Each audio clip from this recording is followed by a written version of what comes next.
अच्छी बात है कि गवर्नमेंट को एक अच्छा मैसेज मिलेगा इससे।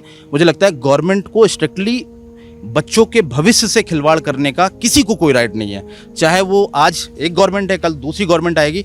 इस पूरे प्रोसेस में इस बात को समझना चाहिए कि ये दोबारा रिपीट ना हो। इसके लिए गवर्नमेंट, आज शिक्षा मंत्री चेंज हो जाएगा कल दूसरा आ जाएगा। क्या स्टेबल प्लान है हमारा? मैं स्टेबल प्लान भी आपको शेयर करना चाहता हूँ। मेरा स्टेबल प्लान क्या है, किसी भी गवर्नमेंट एग्ज़ाम हो, चाहे वो जवान लेवल पे हो, चाहे वो क्लर्क लेवल पे हो, चाहे वो ऑफिसर कार्डर लेवल पे हो, मुझे लगता है एक स्टैंडर्ड सेट होना चाहिए। स्टैंडर्ड क्या सेट होना चाहिए? हमें यहाँ सेना से सीखना चाहिए। क्या हर एग्ज़ाम पे आप सिर्फ उसको नॉलेज पे, ज्ञान के बेसिस पे उसको मत जज करिए।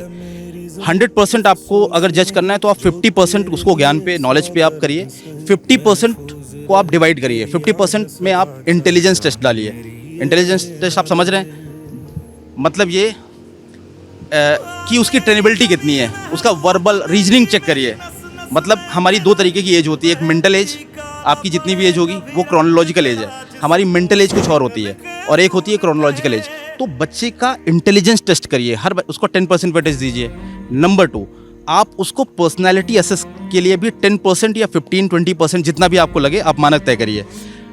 पर्सनैलिटी को मैं 2 पार्ट में डिवाइड करूंगा। पर्सनैलिटी टेस्ट में आप इंडिविजुअल लेवल पे उसकी पर्सनैलिटी कैसी है, मतलब वो मेंटली, साइकोलॉजिकली, फिजिकली, इमोशनली कितना बैलेंस पर्सन है, वो एक ऑर्गेनाइजेशन के लिए कितना फिट है, वो ऑर्गेनाइजेशन की नीड को समझ रहा है या नहीं समझ रहा है, उस पर टेस्ट होना चाहिए। जिसके लिए साइकोलॉजिकल टेस्टिंग्स हैं, वर्ड एसोसिएशन टेस्ट होता है, थीमेटिक का परसेप्शन टेस्ट होता है, जिसमें बच्चे को एक पिक्चर दिखाई जाती है, उससे क्या वो लिख रहा है उसे समझ में आएगा।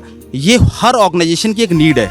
तो मुझे लगता है इंडिविजुअल पे पर्सनालिटी टेस्ट होना चाहिए। दूसरा, पर्सनालिटी टेस्ट में आप ग्रुप में भी पर्सनालिटी टेस्ट करिए कि क्या वो ग्रुप में कंफर्टेबल है कि नहीं। जैसे आप न्यूज़ पिंच जैसे ऑर्गेनाइजेशन को रन कर रहे हैं, अब आप एज अ लीडर ये समझ रहे होंगे कि आपको टीम के बिना you cannot run this organisation.